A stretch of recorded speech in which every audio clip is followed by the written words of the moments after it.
Belle personne consciente, bienvenue dans cette série que j'ai nommée Reprendre son pouvoir. Et aujourd'hui, j'ai la chance de recevoir mon amie Ève-Marie Roy. Merci Ève-Marie d'être là, ça va bien? Oui, ça va. Merci, Mel, de me recevoir. Je suis trop contente. Yay! Ben, avant de commencer puis plonger dans la série de questions que j'ai préparées pour toi, je voulais qu'on fasse un survol de ton parcours. Écoute, en fait des affaires, c'est assez impressionnant. Tu es une artiste dans tes mots biodiversifiés, une exploratrice des mystères occultés. Tu enseignes le pouvoir du chant. C'est sûr qu'avec la voix que tu as, c'était comme un must de le partager, de ton talent. Tu fais le chant des ancêtres, l'alchimie émotionnelle, le chant des Hathors et l'activation des sites sacrés. Qu'est-ce que le chant des Hathors? OK, ben c'est ça. Dans le fond, là, tu as nommé comme 4 niveaux de chant. Tu sais, ça fait des années que j'explore le chant. Fait que, le chant des Hathors, c'est un chant qui s'adresse. En fait, c'est un chant qui vient de l'Égypte ancienne. C'est une pratique qui est née en Égypte ancienne, qui a été perfectionnée en Égypte ancienne. Quand tu vas en Égypte, il y a des temples qui sont décernés aux Hathors. Puis les Hathors, pour les Égyptiens, c'est comme les genres de dieux fondateurs. Ça fait partie des dieux fondateurs de la création. On est à une époque où est-ce que l'humanité est beaucoup tournée vers les dieux. On n'est pas du tout à l'époque actuelle où est-ce qu'on se tourne vers notre Dieu intérieur, puis on est pour la souveraineté, puis en tout cas. Donc, les Hathors sont considérés comme les 7 rayons fondateurs du monde dans lequel on vit au niveau sonore et vibratoire. Fait que c'est comme tu sais, c'est comme il y a 7 chakras, il y a 7 couleurs, il y a les 7 piliers sonores fondateurs parce qu'on vit dans un monde qui est fait de fréquences, qui est organisé d'une façon bien particulière pour lui donner sa cohérence. Fait que le chant des Hathors, c'est une façon de guérir avec le pouvoir du son. C'est des sons qui sont qui ont des doubles fréquences. Il y a toutes sortes de façons d'interpréter le chant des Hathors. Il n'y a pas tant de gens que ça qui en font, mais il y a des gens qui ont été des piliers pour redécouvrir le chant des Hathors. Vous pouvez regarder Tom Kenyon, entre autres, qui a écrit beaucoup de livres là-dessus. Puis en fait, c'est des sons de guérison, c'est des sons qui ont une onde de forme qui est pas linéaire, qui est sphérique. Fait qu'avec ça, on peut travailler la matière directement, les cellules, le champ de fréquence. Fait que moi, je donne des soins avec ça pour réaligner les champs de fréquence, mais ouais, puis aider les gens à cheminer, puis à guérir, à faire comme, tu sais, quand tu réalignes un champ de fréquence, c'est comme un boost d'énergie, fait que ça t'amène à prendre conscience de certaines choses. J'adore ça, c'est vraiment passionnant.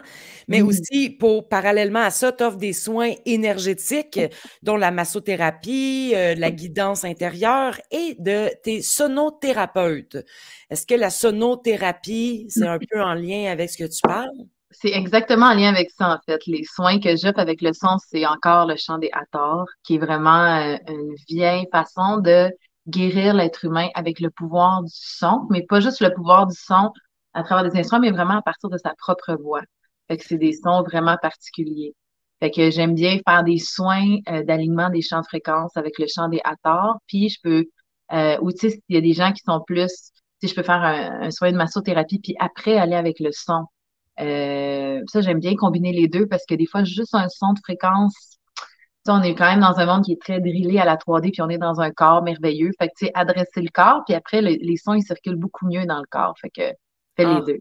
j'adore. Combinaison, un soin complet, autant dans le Ah, t'es dû! corporel. Ah, ça me parle au bout.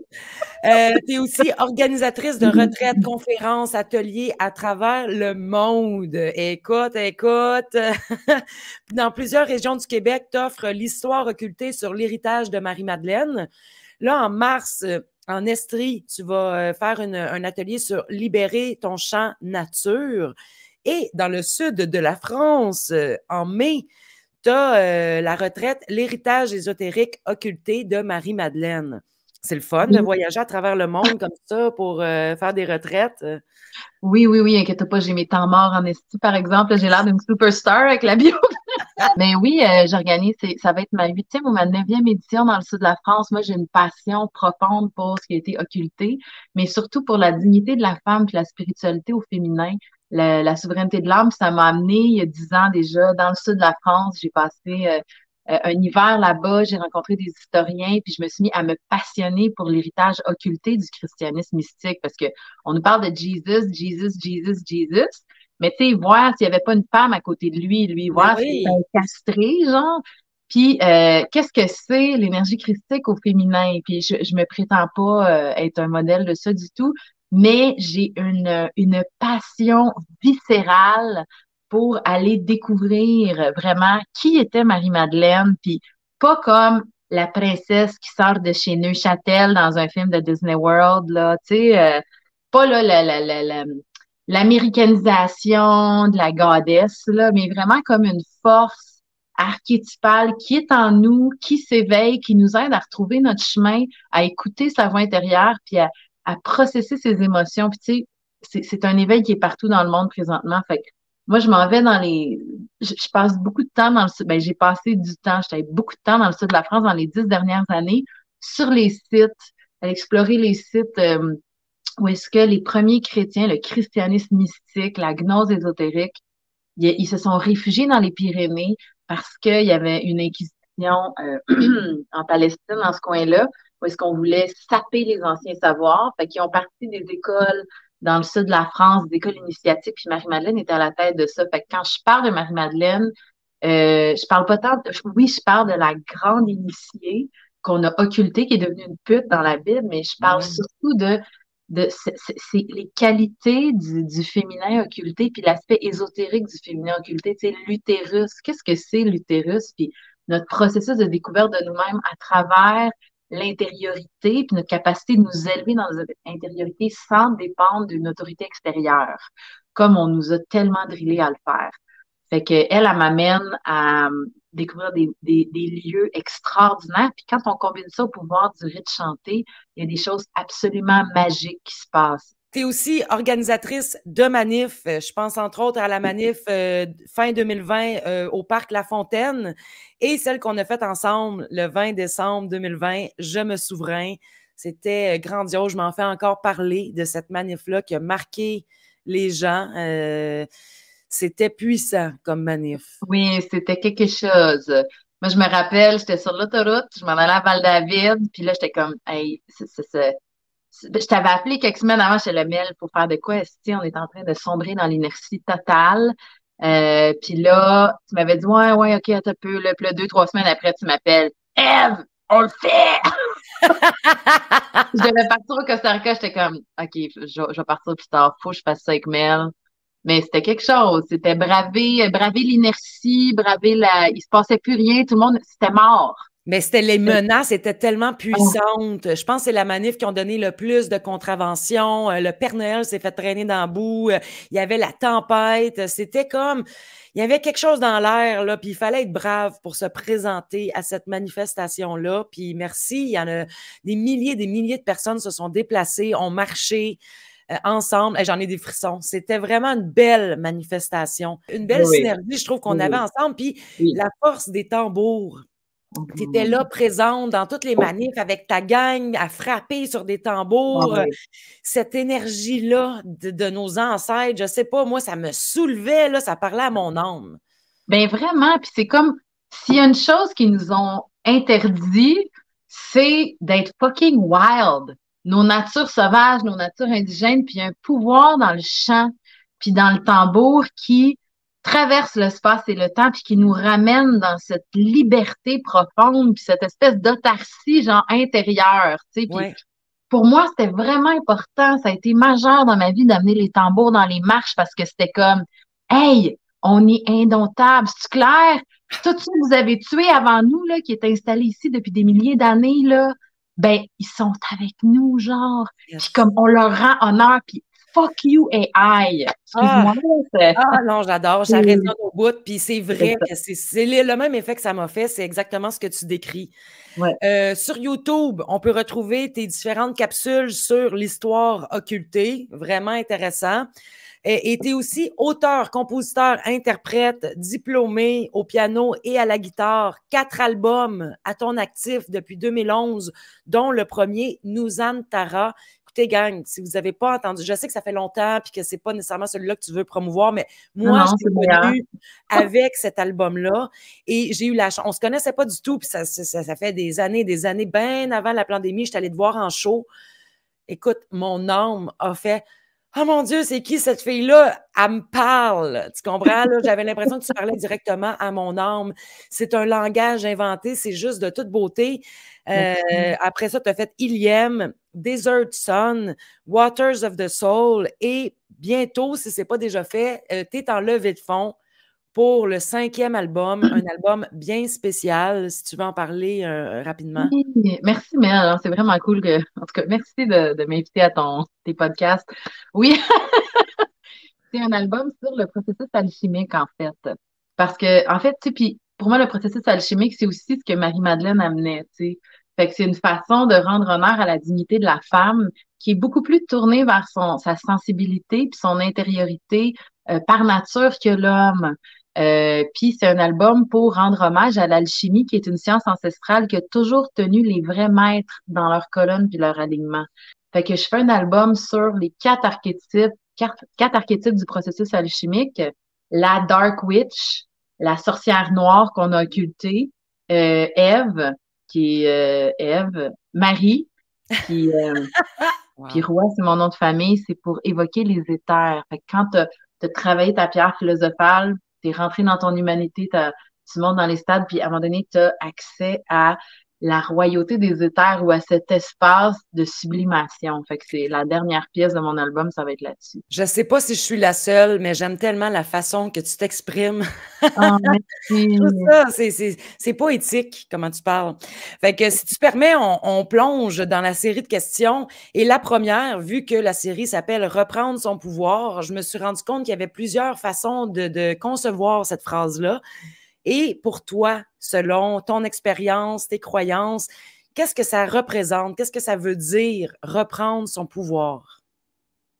Pour moi, reprendre son pouvoir, c'est vraiment s'aligner sur la vocation de son âme, m'aligner sur la vocation de mon âme. Si bien dit.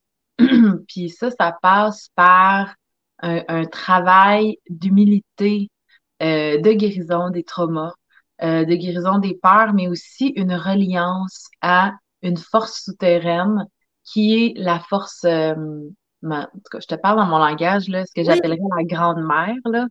Tu sais, la terre intérieure qui est une force empathique. Fait que c'est d'être capable d'aller se relier à quelque chose qui a été occulté dans notre société, qui est vraiment comment est-ce que je peux me relier à une ressource profonde à l'intérieur de moi qui soutient tout ce qui a été abandonné. Cette ressource-là, on n'en a pas parlé dans le système d'éducation.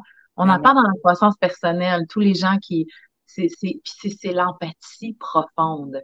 Fait que pour moi, c'est comment, avec humilité, je peux regarder qu'est-ce qui cloche dans ma vie, aller à la rencontre de mon subconscient, aller à la rencontre de ma guérison, être vulnérable, me supporter là-dedans, aller chercher le support qu'il faut, puis faire des choix qui défient l'ordre établi pour me rapprocher de la volonté de mon âme, de la volonté réelle de mon être, qui est Ouais. là où je me mets vraiment à créer à partir de ma voix intérieure, à défricher un chemin qui fait du sens. Puis tu sais, on n'est pas tous des défricheurs, là, tu sais.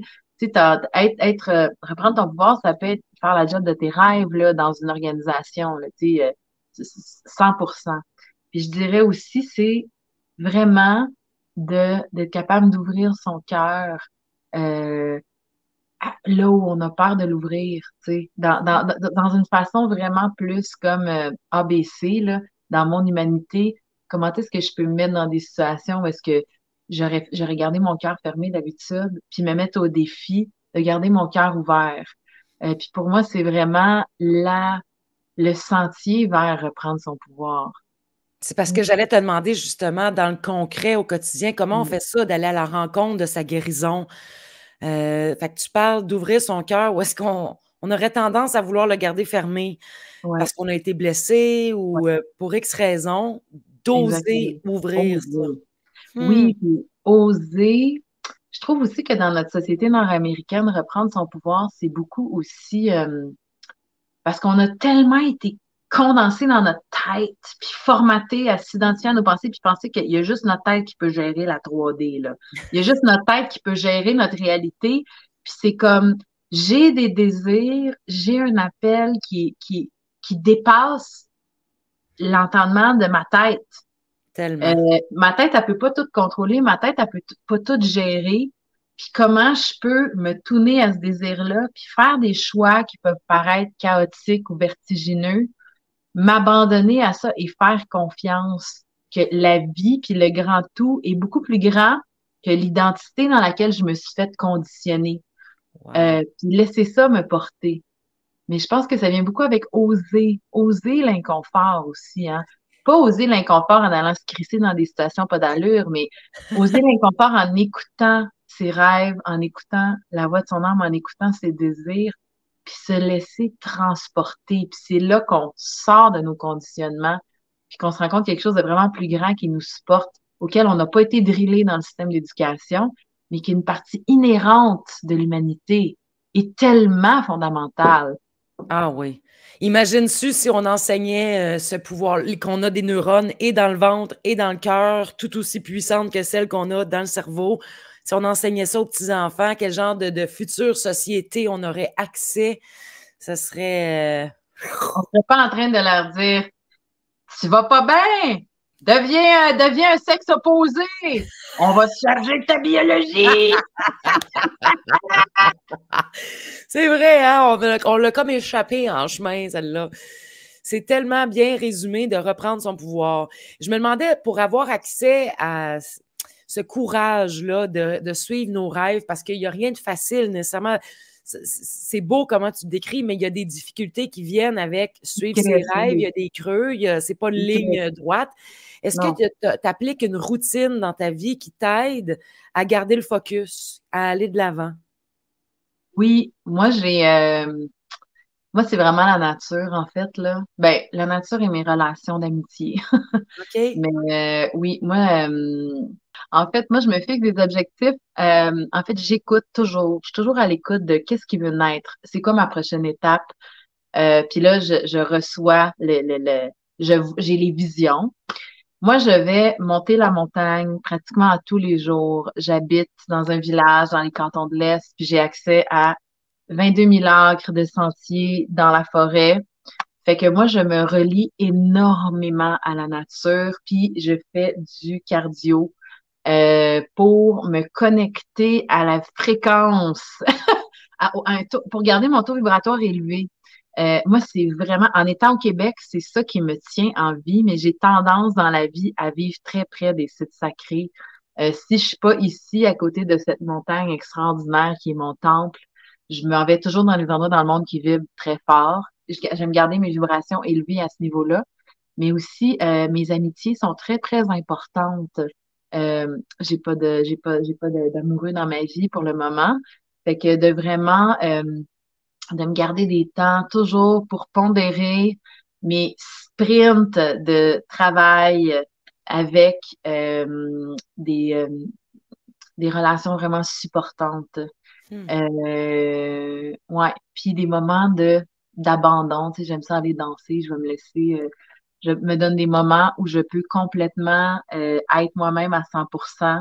Wow. Moi, je dirais que, puis tu sais, de garder, moi, je me fais des listes, puis je me set des objectifs, puis des fois, ça prend pas mal plus, toujours, ça prend pas mal plus de temps que ce que je pensais, mais je garde, je me fais des listes, A, B, C, je suis aussi Capricorne, puis une chose qui est vraiment importante, puis que j'apprends à faire, parce que moi, l'esprit de performance, il est fort comme bien du monde, c'est prendre le temps de recevoir mes succès, de m'accorder du temps pour recevoir l'énergie de ce que j'ai réussi.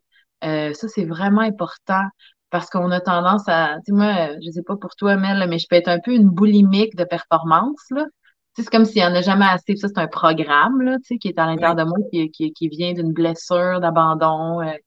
Fait que ça, puis une autre affaire que je rajouterais en plus, c'est vraiment, c'est quand même nouveau de le faire aussi consciemment, mais je me fais des rituels pour connecter à mes guides. Donc, Ah! Comment tu fais ça? je m'installe un petit hôtel, puis je parle à ce qui est plus grand que mon mental, ce qui est plus grand que mon conditionnement, puis ce qui contrôle ma réalité à partir de ma tête. Je prends un moment pour aller me connecter à plus grand, puis je leur parle comme je te parle à toi. Ah, Je leur j'aime ça. demande de m'aider, je les honore, je leur partage ma gratitude, puis je leur fais des demandes précises. Puis ça, là, ma fille, là, est-ce que c'est puissant? Parce que ils sont là. C'est vraiment, on n'est pas des estis de brebis abandonnées, genre sous un Dieu vengeur et vindicatif et exigeant. Ça, c'est un programme Oh, complètement déluré qui vient d'un wow. patriarcat abusif, qui a décalissé le principe féminin. Fait que, tu sais, moi, j'apprends à faire confiance puis à me relier à cette dimension-là pour m'accompagner dans ce que je veux manifester dans ma vie. C'est tellement beau. Oui, puis c'est vrai, mais ils sont là. Fait que pourquoi ne pas communiquer avec eux? Ils sont là.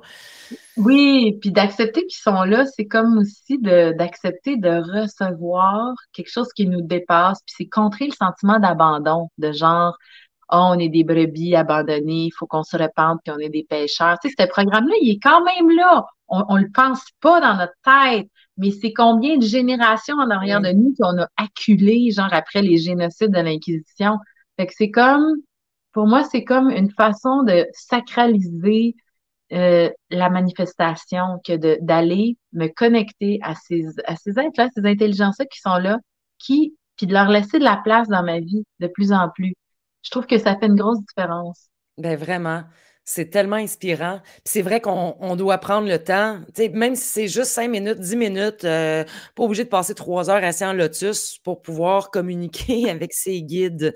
Exact. On reçoit, du moment qu'on est exposé, on reçoit beaucoup de conseils. Puis dans notre vie en général, les gens ils aiment donc ça, donner des conseils. Mais des fois, merci la vie, on en reçoit des vraiment bons.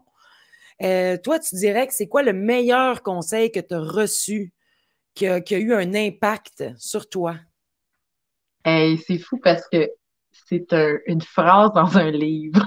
Ouais, Tu sais, le livre Conversation avec Dieu, je sais pas c'est lequel, là, mais Neil Donald Walsh, là, j'avais ouvert ce livre-là, puis ça disait, Dieu, il disait, vous les humains, là, pour vous, la vérité, c'est un aveu.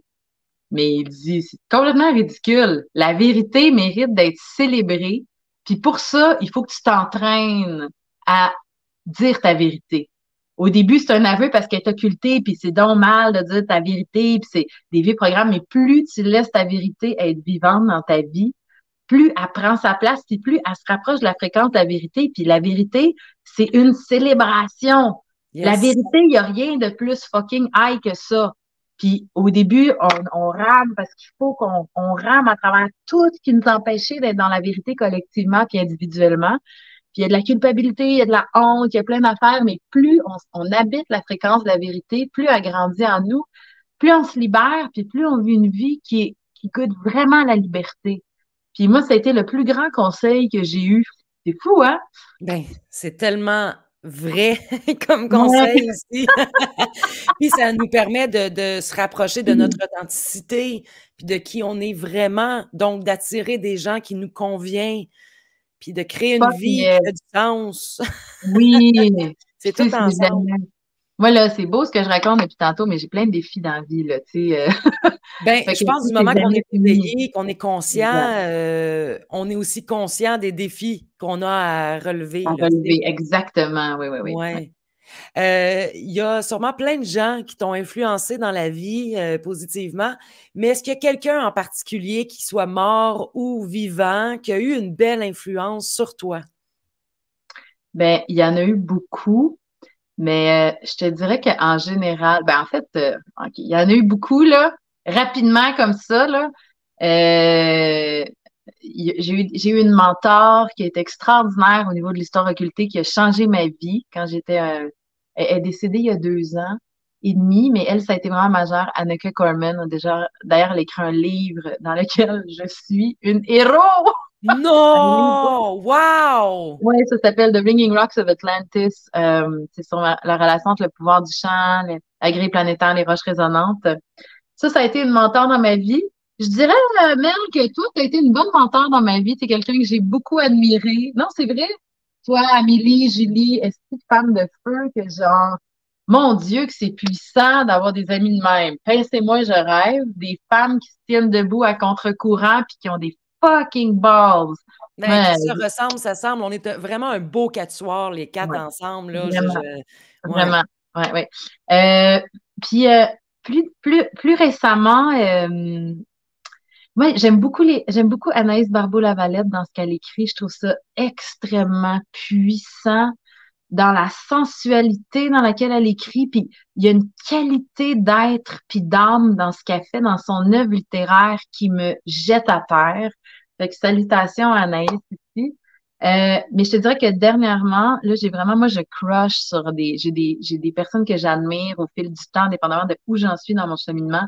Et j'ai rencontré un homme extraordinaire dans mon dernier voyage en France qui s'appelle Paul Sanda, qui est un érudit dans ma quête de vérité, c'est quelqu'un que j'ai l'impression qui cultive la flamme occultée de l'alchimie, des anciens savoirs ésotériques, de la gnose ésotérique, mais à des niveaux tels d'intégrité et de connaissance tellement profonds que je te dirais que pour le moment, c'est une des personnes que j'admire le plus. Il a écrit 72, il vient de 73 livres, il a fondé une église gnostique. Tabarouette. C'est un érudit de l'histoire occultée. Tout ce qu'on nous a caché, puis qu'on a enterré, lui, il y a comme c'est un poète, c'est pas juste quelqu'un qui écrit des affaires fucking dolles.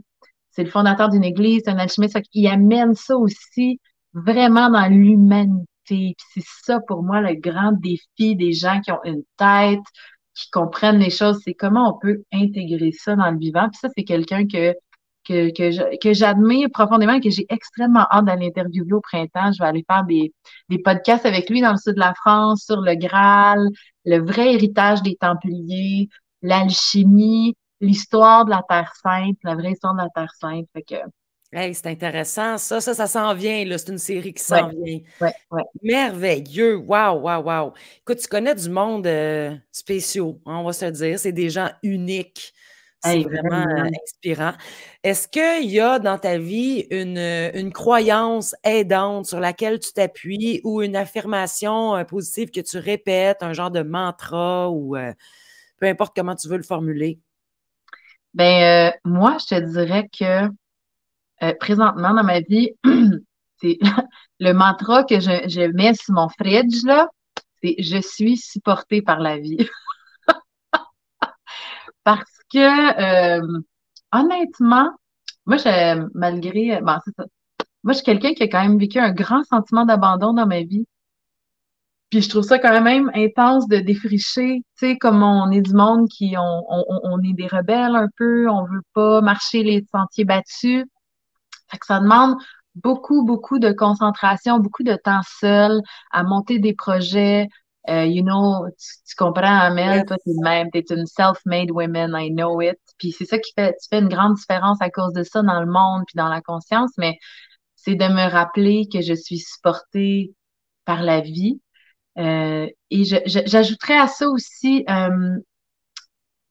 moi, je suis convaincue qu'on est venu ici pour travailler notre pierre philosophale intérieure. On est venu ici pour dépasser nos blocages et je crois fondamentalement qu'on est venu ici pour élever l'être humain dans un nouveau paradigme de conscience, dans plus d'humanité. Ouais. Fait que ça, c'est vraiment mon mantra. C'est comment est-ce que je peux être fidèle à mon âme, puis me dépasser, continuer d'avancer là-dedans, dans dans tous les défis de l'existence. Mm. Wow! C'est pas des petits défis, ça, là, on va se le dire, là. C'est beaucoup de travail intérieur, du travail personnel, c'est de l'introspection. Puis ça s'apprend pas d'un livre, ça s'apprend à travers l'expérience. Mais tu sais, ça s'apprenait d'un livre, là, tu sais, ils en ont Oui, parti des écoles là-dessus. Là. Marie-Madeleine, c'était une fondatrice d'un ordre ésotérique mystique là-dessus, qui a été complètement occultée ouais. et combattue pendant des centaines et des centaines d'années, entre autres en France. Fait que on a ces codes-là en nous. Mais là, on est comme à l'ère de la souveraineté intérieure, dans un paradis, l'ère du Verseau, c'est ça. Fait que là, il faut comme aller chercher ça à partir de nous-mêmes, dans notre révélation intérieure. Puis c'est ça l'ésotérisme, en fait. C'est ça la croissance, on appelle ça la croissance personnelle. Mais dans le temps, ils appelaient ça la gnose ésotérique, tu sais. C'est juste des mots. Prenez celui qui vous convient le plus. Exact, exact. Puis, bon, toi, comme on l'a dit au début, tu as fait beaucoup, beaucoup de choses, tu as voyagé énormément, tu as vu des trucs fascinants. Ma question, c'est la suivante. Quel est l'accomplissement dont tu es le plus fier? Mon fils. Oh, Soham! On le salue d'ailleurs, Soham, qui est un être vraiment très unique, on va le dire comme ça. Hein? Il ne retient pas des voisins. Il est magnifique, ton fils. Ouais, je pense que avec tous les défis que ça comporte d'être une maman, honnêtement, là, puis c'est ça que je réalisais, tu sais, je suis partie vivre au Mexique les 2 dernières années, puis mais tu sais, le papa, il vit loin, là, dans un autre espace du Canada, puis j'étais comme, c'est bien beau, là, tu sais, toute ma spiritualité, puis tout ça, mais bon, fait que mon fils, c'est la chose dont je suis le plus fière, puis c'est la chose la plus challengeante, pour être honnête. Et je te dirais ma relation avec le sud de la France, puis et Marie-Madeleine. C'est vraiment, je sais pas pourquoi, là, mais c'est tellement fort à l'intérieur de moi. La Cet pousse. appel, puis c'est tout ce que je découvre parce que elle, c'est la pointe de l'iceberg. Dans le fond, elle m'amène dans mon pouvoir sur mon chemin de vie, puis m'amène à déterrer des choses fucking essentielles c'est comme l'antidote de ce qui va mal dans la société. C'est Wow. toute la descendance de cette énergie féminine-là dans son espace féminin, christique. Là. J'ai un peu de la misère à l'exprimer, là, mais tu sais, puis je sais que j'en parle là, comme si c'était la fin du monde, mais dans nos vies au quotidien, il y a plein de monde qui sont là-dedans. Je le vois partout. C'est juste comment est-ce qu'on peut se récupérer notre pouvoir finalement, la Oui, souveraineté de notre âme au j'aime lieu ça. d'être des espèces de détournés vers une autorité extérieure qui nous a dépossédés de nous-mêmes, là, tu sais, là. Moi, je pensais que tu allais dire, parce que je sais que tu as vécu des jours, des semaines, voire des mois dans une grotte, toute seule. Oui. Écoute, ça, Moi, c'est quand même quelque chose. Moi, je me dis, moi, personnellement, moi, je serais très, très, très fière d'avoir fait ça, là. Tu peux-tu nous en parler brièvement de cette expérience? oui, ben, je vivais à Hawaï dans une grotte sur le bord de la mer, une grotte incroyable, une grotte qui était pas fermée, c'était une grotte vraiment grande. C'était pas une grotte là, tu sais, je vais dans les grottes ici là dans la région là, tu rentres dans le ventre de la terre là. Puis Non, non, non, moi non, j'adore non. les grottes. Non, celle-là était bien ouverte. J'étais sur le bord de la mer, j'ai vécu là pendant un bout de temps. Moi, j'ai fait un refus global là. Je voulais plus rien savoir de la technologie. Ma mère est morte d'injection expérimentale. Fait que j'ai tout rejeté du monde technologique, puis je voulais me rapprocher de la nature, la conscience réelle de la matière, ce qu'on m'avait jamais appris à l'école. Qu'est-ce qui vit au cœur de la nature métaphysique de la matière. Fait que j'étais allée jusqu'à me rendre à Hawaï parce que je voulais plus vivre dans la technologie, puis c'est le seul endroit qui peut me supporter parce que là-bas, tu as des houlous, tu as des plantes que tu peux manger, puis j'avais un toit naturel, j'avais la mer en face de moi. Fait que oui, ça m'a amené dans un retour aux origines qui a été extrêmement transformateur, puis qui a été un peu aussi comme la base de tout ce que j'enseigne aujourd'hui ou la motivation de tout mon cheminement. Ça a vraiment été ce que j'étais allée chercher de fascination et d'enchantement dans cette reconnexion sans substitut à l'essence même de la nature. Hey, Pendant longtemps, ça te transforme. je sais Ça te pas, il y en a qui ont de la transforme. misère à passer 1 heure sans leur téléphone cellulaire. Toi, tu as Oui, coupé tout de oui, tout oui. pour te reconnecter. Oui, C'est quel paradoxe. ouais, ouais. Ben, je trouvais que c'était vraiment c'était essentiel d'aller rencontrer ma planète, d'aller rencontrer cet être vivant multidimensionnel tellement extraordinaire, mais tellement intelligent qu'on essaye vraiment de nous, tu sais, par tous les moyens là aujourd'hui là, de nous déconnecter de cette intelligence multidimensionnelle qui est notre droit légitime. Ouais. Ça, wow, ça me parle vraiment. Euh, Quand on regarde plus large le monde dans lequel on vit actuellement, qu'est-ce que tu aimerais voir plus, davantage? Oh mon Dieu, plus de communauté là. Puis plus de vérité, man. Plus d'humilité, plus de communauté, plus d'humilité. plus de vérité, plus d'humanité. L'appareil médiatique mérite d'être démantelé à 95%, je dirais. On a besoin de quelque chose d'honnête, d'humain, de fondateur. La seule radio que j'écoute encore, puis excusez-moi, là, moi j'écoute Radio-Canada dans mon char parce que je trouve qu'il y a des moments où c'est ce qui se rapproche le plus de la vie culturelle, mais même là, je suis comme Chris qui sont dans des programmes, man. On peut-tu créer quelque chose d'élevant ensemble qui se rapproche de notre vérité, arrêter de se faire barouetter puis charrier de la merde puis de la médiocrité, là, c'est Ah comme oui. plus capable, mais je pense que, tu sais, plus d'humanité. On a besoin d'abolir les murs qu'on entretient entre nous. C'est hallucinant. Plus d'humanité, plus de vérité, plus d'humilité. Ouais, plus de contact. Ouais. Tellement une belle réponse. Dans toute ta sagesse, j'imagine que tu as lu beaucoup de livres. Tu parlais tantôt de Conversation avec Dieu que j'ai adoré. Est-ce qu'il y a un livre en particulier, bon, il y en a sûrement plein, mais un en particulier qui t'a transformé ou qui t'a vraiment beaucoup, beaucoup enrichi? En ordre, rapidement, je dirais les livres de Michael Rhodes quand j'avais 18 ans. Michael G. Rhodes, c'est un Australien qui parle de sa relation métaphysique avec la nature. C'est un être extraordinaire qui explore la multidimensionnalité de la nature, mais sans drogue, à partir de sa connexion, de son humilité, de son intégrité. Puis moi, dans Wow. la période où j'ai fait un refus global de la société puis de la technologie, c'est un livre qui m'a énormément outillée parce que, tu sais, quand tu plonges dans la nature, tout à coup, il y a toutes sortes de choses qui se révèlent à toi. Il y a Clairement. des ressentis qui te dépassent, puis lui, il était là-dedans. Fait que ça m'a permis de mapper, d'articuler, de comprendre mieux, d'appuyer tous les éveils que je vivais à ce niveau-là. Ça, c'est un livre qui m'a beaucoup marqué. Je recommande ces livres. Ils sont traduits en français si vous voulez vous aventurer dans la multidimensionnalité de la nature ou comment mettre des mots sur le sensible dans la nature. Comment plonger dans une relation plus profonde avec la nature, puis comment est-ce que ça s'articule? Très, très, très bon, ces livres. Absolument fascinant. Absolument fascinant. Tu dis, mon Dieu, l'intelligence artificielle, c'est de l'estimable comparé à ça. Euh, Tellement.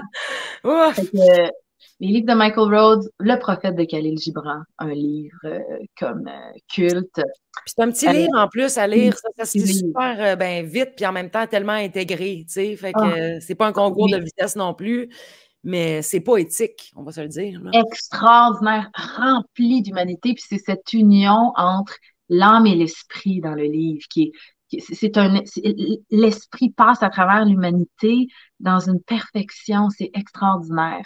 Le livre Anna, la grand-mère de Jésus, a changé ma vie, qui est un livre sur les Esséniens puis les anciennes pratiques mystiques des Esséniens avant la naissance de Jésus, un livre extraordinaire que j'ai lu qui parle des rites de résurrection, qui parle de toutes sortes de pratiques qui ont disparu aujourd'hui, puis qui est vraiment venu mapper aussi mes recherches dans le sud de la France sur comment nos ancêtres vivaient, les traditions ésotériques de nos ancêtres, puis à quel point ça peut aller loin, notre potentiel spirituel en tant qu'être vivant sur une planète, mais dans une humanité et un amour incroyable. Donc, Anna, la grand-mère de Jésus. Puis, je dirais, ben, La femme qui fuit d'Anaïs Barbeau-Lavalette est un livre qui m'a énormément marqué parce que moi, j'ai des secrets de famille terribles. Puis ça m'a amené à vouloir déterrer les morts dans mon histoire personnelle. Un livre très, très, très cru, très humain, très viscéral, mais tellement puissant. Fait que je dirais que c'est des livres qui ont les grands livres qui ont marqué mon histoire. Mhm. Ah, c'est le fun, là, les auditeurs, ils ont le choix, là, ils peuvent choisir ce qu'ils veulent. Si tu avais la chance de retourner dans le passé et de t'adresser à l'enfant ou l'adolescente que tu étais, aujourd'hui, avec toute ta sagesse, ça serait quoi ton message pour elle?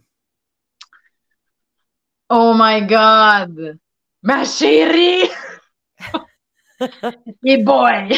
moi, je dirais, là, tout ce que tu es en train de vivre, là, ça va faire de toi un être unique et outillé comme peu de gens. Genre, courage, ma belle. Parce que est-ce qu'elle l'a pas eu facile, l'adolescente? J'aurais envie de dire, là, ma chérie, t'es dans tes rites de passage, t'es dans tes rites initiatiques. Lâche pas, t'es pas une victime, genre. C'est à partir de ça que tu vas devenir la personne unique puis la défricheuse que tu vas être plus tard, puis c'est important. Je pense qu'on parle pas assez des rites initiatiques dans notre société, puis on les fait plus, fait qu'ils se transmettent à travers les traumas transgénérationnels, puis mais oui, c'est ça que je lui dirais. Je lui dirais Ah, là, là, t'as ta pierre philosophale, là. Dis là, ça, c'est un cadeau de Dieu, les défis que tu vis, pour aller chercher l'huile essentielle de ton être, pour aller te construire. C'est ça que je dirais. Puis Chris, qu'elle a besoin d'entendre ça. Je pense que je vais aller dire ça souvent cette semaine avant de me coucher le soir parce qu'elle en a crissement besoin, mon adolescent. oui, puis il n'y a rien qui nous empêche d'aller leur parler. Ça m'émeut beaucoup, beaucoup, beaucoup ce que tu livres comme message à cet enfant, cette adolescente-là. Tu parles de rite de passage. J'ai vu un film dernièrement où est-ce que, au Mexique, le père, je pense que c'est à partir de 15 ans, sa fille à 15 ans a un rite de passage. Ils lui mettent une belle couronne, puis ils lui disent maintenant tu deviens la reine de ta vie. Et le père, symboliquement, lui met une paire de chaussures et lui dit au revoir. Of course, le père reste dans la vie, mais j'ai trouvé, écoute, moi, je broyais, puis je broyais, puis je trouvais ça tellement beau. Puis c'est vrai qu'on n'a plus de rite de passage, les petits gars, les petites filles, entre l'adolescence, la vie adulte, plusieurs moments importants où est-ce qu'on aurait besoin, à mon avis, que ces rites-là reviennent. Hey, mais puis tu sais, parce que moi, j'ai vraiment l'impression aussi que les rites de passage, là, c'est ça qui fait que tu deviens une femme ou un homme. Exact. Puis dans les sociétés, dans toutes avant la révolution industrielle, là, tu sais, parce qu'on a vraiment perdu, excusez-moi, là, on a perdu un crise de gros morceau, Oui, l'humanité à la oui, révolution industrielle. total. Puis, les rites de passage, c'est ce qui fait que tu te dépasses pour devenir un homme et une femme et que tu vas chercher la puissance magnétique de ton incarnation pour devenir un homme et une femme. Qu'est-ce qui fait qu'à un moment donné, tu rencontres quelqu'un, tu dis, OK, ça, c'est une femme, ça, c'est une fille. Ou, tu sais, ah, ça, c'est un gars, et ça, c'est un homme. Pourquoi c'est un homme? Parce qu'il a relevé ses rites de passage. Pourquoi c'est une femme? Parce qu'elle a relevé ses rites de passage. Puis parce qu'on a pu de collectivité au cœur de laquelle on vit des rites de passage, on se fait ramasser par la vie, mais on le sait plus que c'est des rites de passage. On est des victimes. Puis, tu sais, là, la victimite, là, le Oh, wokisme, là, c'est un programme de victimite, là, mais à un niveau là, de déresponsabilisation du pouvoir féminin, là, qui est le pouvoir féminin en tant que principe sensible qui t'amène dans l'ascension de ton âme, qui t'amène dans la connaissance spirituelle de qui tu es, tu sais. Euh, et pourtant, toutes ces épreuves-là qui sont sur notre chemin, c'est devenu ça les rites de passage parce que c'est plus ritualisé dans la tribu, c'est plus ritualisé dans la collectivité. Et ça, là, ça devrait être sacralisé dans nos sociétés. Tu sais, dans les sociétés indigènes, t'avais la hutte avec la femme sage que tu allais voir quand tu vivais des choses difficiles, puis on sacralisait la densité émotionnelle. Au lieu que le dragon te possède et t'étouffe, hein, comme la COVID, là, c'est comme si la COVID, c'était genre l'espèce de monstre invisible du pouvoir personnel qui est rendu tellement loin des gens, qui se sentent tellement impuissants que ça devient une force extérieure menaçante. Fait que, bref, moi, je pense que si on resacralisait nos rites de passage, les défis qu'on vit dans nos vies, les grands challenges de nos vies, puis qu'on voyait ça comme quelque chose de sacré, puis qu'on réoutissait les gens avec la responsabilité individuelle à travers le défi, ben là, yo man, bingo! hey! Puis c'est aussi de célébrer ce passage-là, hein, parce que là, Vraiment. on le vit à travers beaucoup de difficultés, puis on Exact. oublie, comme tu disais au début, de célébrer ben, chaque petit pas qu'on avance, puis qu'on fait. Je pense en Afrique, tous les rituels pour les hommes, là, tu sais, là, ils vont aller chasser pour la première fois, ils vont se maquiller. C'est une façon de célébrer tous ces passages-là à travers les difficultés. Je trouve que c'est tellement inspirant. Merci de l'avoir nommé, ça, parce que c'est vrai que ça manque à notre société au bout, au bout. Puis je pense vraiment que rite de passage égale dépassement. Oui. C'est vraiment, puis, je vais juste rajouter une chose, là, vite, vite, là. L'homme, si l'homme ne vit pas de rite de passage pour comprendre que son pouvoir est à l'intérieur de lui, il va toujours vouloir être un douchebag, tu comprends? Il va toujours vouloir se prouver dans la femme à l'extérieur de lui. Et puis là, je parle de l'homme, là, parce que pour moi, j'ai beaucoup réfléchi à cette question-là. Mais si l'homme a, à travers sa collectivité, un moment où il vit un rite de passage vraiment puissant, puis il comprend il doit trouver son réel pouvoir de dépassement à l'intérieur de lui, l'homme va devenir un homme. Ultra puissant et un vrai mâle Fucking alpha, là, oui, miaou. exact. Puis ça, tu sais, qu'est-ce que tu fais avec les mâles alpha dans notre société? Ils sont même plus valorisés, là. Tu sais, ben, à part, bon, tu sais, Tony Robbins, là, il est hot en esti, là. Tony, ça n'est pas un, là, qui a une espèce en voie de disparition. Parce qu'il a une Lui, belle sensibilité, hein, même il s'il a est les super deux, alpha. Puis mais ça il a fait. vécu, c'est ça. Lui, il est extraordinaire. Il a vécu ses rites de passage, puis il a guéri son cœur. En tout cas, moi, je pense que ce qui manque dans notre société, c'est cet archétype-là. Hey, faut leur prendre le vrai flambeau du masculin, là. Oui. Faut le prendre, là, pas l'abuseur patriarcal, déchu, narcissique, là. Non, non, Et non. ça se construit à travers des rites de passage. C'est 100%. C'est une belle piste, en tout cas, pour notre société, de remettre ça en place, même à petite échelle, au niveau plus local. Si on se projette maintenant dans le futur, puis dans un lointain futur, là, que sur ton lit de mort, mettons, qu'est-ce que tu aimerais pouvoir dire, soit à toi-même ou à tes proches? Ah oui.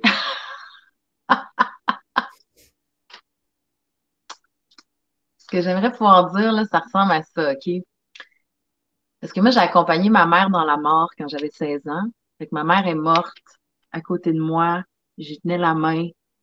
Puis ça a été un moment extraordinaire. Un moment d'illumination dans ma vie où on entend le train, je sais pas si vous l'entendez, où elle s'est élevée, il y a une porte qui s'est ouverte, puis elle s'est élevée dans ce que j'appelle le royaume des âmes. Il y a un amour incroyable qui m'a rempli, que j'avais jamais senti de ma vie. J'étais dans un état de béatitude pendant plusieurs heures et j'ai compris à ce moment-là qu'il y a quelque chose d'autre bord, mais je le savais déjà, mais là, j'ai eu un glimpse de ce que ça pouvait être. Puis, on est ici pour ramener ça dans notre incarnation. Puis c'est pour ça qu'on est constamment en train d'alchimiser, de parfaire notre diamant, de se relier à cette source-là qui est en nous. Puis ce que je dirais, je pense que ce que j'aimerais dire, c'est comme on n'est pas venu ici, euh, on est venu ici pour créer le paradis sur Terre.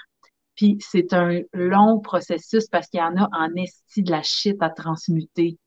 Mais c'est pas vrai que on est venu ici en attendant d'être l'autre bord, ou on est venu ici en attendant la rédemption du Seigneur. Puis, tu sais, ce que je dirais, c'est comme, OK, là, la porte, elle s'ouvre, là, comme, filez ça, là, puis ramenez ça dans vos vies.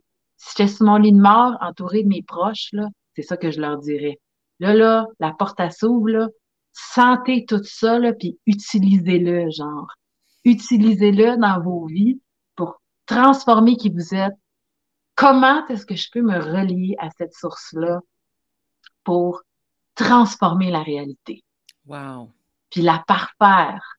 Puis, tu vois, accompagner ma mère dans la mort, ça a créé un point de repère dans ma vie, puis j'ai l'impression que les guérisons que je fais avec les gens, ça vient de cet espace-là, qui est un espace d'amour tellement puissant. C'est comme ça m'a donné accès dans mon conscient à une source lumineuse tellement puissante d'amour. Puis, ouais, c'est ça, je dirais aux gens sur mon lit de mort. Là, ce que vous sentez, là, utilisez-le, là. Faites le pont entre le monde invisible et le monde visible. La source invisible et le monde visible, parce qu'on est ici pour amener cette lumière-là sur la Terre, pour transformer la matière, pour transformer la façon dont on vit notre humanité. Tellement un beau message à laisser. Wow. Euh, ça sink in, là, tu sais, là, ce que tu dis, là. Est-ce que Est-ce qu'il y a des apprentissages importants? Bien, sûrement, en fait. L'idée, c'est de savoir, c'est quoi les plus gros apprentissages, les plus grands apprentissages que tu as faits ces dernières années avec la crise qu'on a vécue? Moi, j'ai compris la nature de mon pouvoir. C'est fou, hein? Mais, puis surtout grâce à toi, Mère, honnêtement, là. Toi, là, est-ce que je t'aime? C'est fine. Non, mais tu sais, on dirait qu'avant l'afrodémie, j'étais comme toujours en dessous d'un plafond, puis mais l'afrodémie m'a permis aussi de m'exprimer, puis de comprendre le pouvoir de ma parole, le pouvoir de ce qui m'habite, le pouvoir de que dans le fond, tout le cheminement que j'ai fait peut servir à des milliers de gens. Puis pour moi, ça a été vraiment ça, ça a été comme une consolidation de mon pouvoir personnel, que le ce qu'on appelle le nouveau monde ou ce qui est pas sous la tutelle du consensus médiatique du deep state, là, whatever, là. Le nouveau monde. Pour moi, l'afrodémie, ça a été le début du nouveau monde, Ouais. at large, comme un décret officiel. The old world is falling. On le voit, là. C'est comme là, ça, c'est le système d'alarme, là. C'est le début de la fin en esti, genre. Ouais. Puis comment est-ce que notre voix, elle est puissante et elle est portée par plus grand à travers ce processus-là. Fait que pour moi, l'afrodémie, ça a été un rite de naissance en quelque part pour notre voix, à nous qui sommes venus ici pour porter l'humanité une libération. Puis je veux pas que ça sonne prétentieux, là, c'est vraiment pas ça. Ben non, au Mais contraire, ça fait vraiment un rite de passage, justement, oui, nécessaire à se découvrir, exactement. Fait que se révéler même, je dirais. ouais, vraiment, the old world and the new world. Puis à quel point est-ce que notre parole est importante. Puis je dis ça à tous ceux qui euh, ont quelque chose, à tous les défricheurs qui nous écoutent présentement. Puis je sais qu'on est tous des défricheurs quand on est sur le chemin de notre âme. Fait qu'il y en a en esti des défricheurs, là. C'est notre époque. C'est l'époque où on peut sortir de l'ombre. Même si on se fait tabasser, on a une opportunité extraordinaire parce que notre voix, elle est plus nécessaire que jamais. Et elle a le potentiel d'être entendue et de résonner plus que jamais à des niveaux super profonds parce qu'il y a une urgence. Il y a Ouais. une urgence d'émergence. Il y a une Ah, j'aime grande, ça. grande urgence d'émergence. Puis pour moi, l'afrodémie, c'est ça. Ça a été comme le coup d'envoi de This is our time, là. C'est le temps de se lever, de sortir les langues de nos poches, de nommer haut et fort, de prendre notre place et, euh, et d'amener les clés uniques, nos trésors uniques dans le monde. Hey, Ève-Marie, c'était une entrevue hallucinante. Et pour conclure ça en beauté, si c'est possible d'aller plus loin dans cette beauté, as-tu un mot de la fin, un mot d'espoir pour ceux qui nous écoutent? Moi, là, plus ça va dans ma vie, là, euh, moi, je pense, ça va avoir l'air quétaine ce que je vais dire, là, mais genre, l'humanité, elle est amour, genre, on est amour, tu sais, puis c'est, c'est le fil qui nous lie dans notre volonté de cheminer, dans notre volonté de nous lever à chaque matin, dans l'élan de la vie est amour. Puis, plus on se relie à cet élan de vie-là, plus on va vers ce qui nous fait peur pour se dépasser, plus on installe cet amour-là euh, dans notre quotidien et plus on transforme le monde. Et en fait, le nouveau monde, c'est ça, c'est comment est-ce que je peux vivre dans la fréquence de l'amour, dans la fréquence de l'échange, dans les sentiments de connexion au quotidien, comment je peux faire grandir ça. Puis c'est le moteur du vivant. Puis je crois vraiment que si on met ça au centre de nos vies, on fait la plus grande chose qu'on est venu faire ici dans notre incarnation, tu sais. Quel mot de la fin puissant. Un grand merci, Ève-Marie, pour tes Merci! réponses pleines d'inspiration, de sagesse. Écoute, je te souhaite pour cette année, du moins, tout le succès que tu mérites, une levée de fonds qui cartonne, un album qui enfin voit le jour, parce que je sais que ça fait longtemps que tu veux le sortir, cet album-là, et pour avoir entendu des extraits, je dirais que l'humanité a besoin de ta musique. Donc, merci d'exister, ma belle amie. Merci pour ton temps et toutes tes réponses. Le meilleur pour toi. Ah, pareillement, Mel! Puis, moi, je te lance plein de fleurs, mon ami. Tu sais à quel point est-ce que j'ai de l'admiration puis de l'estime pour ton guts puis la souveraineté de ton âme, disons-le, là. Pour moi, tu es vraiment un modèle puissant de cette voie-là. Très Je fais de puissant. mon mieux. Je fais de mon mieux. Ah oui, hey, je voulais te dire, si jamais vous êtes curieux d'aller voir mon travail, c'est evmarieroy.ca. J'ai un site web. Puis, vous pouvez aussi me Facebooker, vous abonner à ma page Facebook. J'organise une retraite en mars. Libère ton champ nature. Trouve ta voix sans filtre. On travaille beaucoup avec les mécanismes de défense pour aller chercher la puissance refoulée en eux, au lieu qu'ils nous possèdent. Puis, voyage dans le sud de la France en mai. Fait que si vous êtes curieux, vous pouvez vous abonner à mon infolettre aussi sur mon site.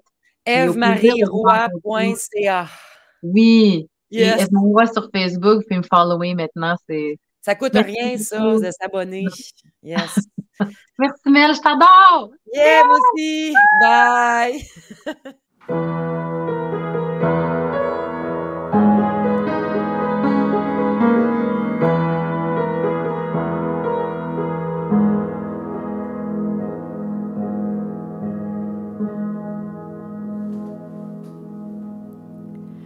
J'aimerais bien me cacher, mais j'y arrive plus. Faut marcher dans l'inconnu, où l'amour aura pu déchirer les cahiers, où mon cœur s'est caché, les sentiers que j'ai empruntés s'effacent sous mes pieds.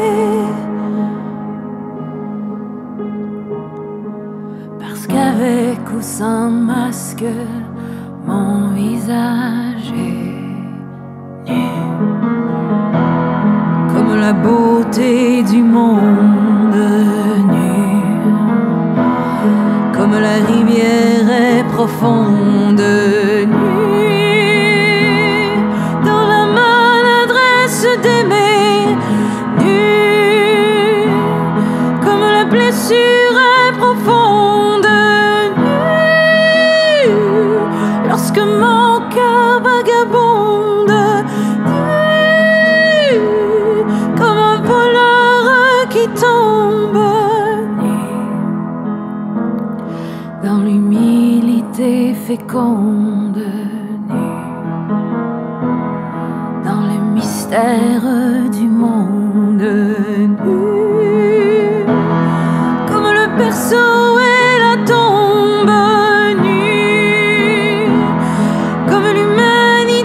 Qui fonde dans la misère du monde, dans le mystère de l'ombre, et sensible comme l'onde, et sensible comme l'onde. Sensible comme l'onde.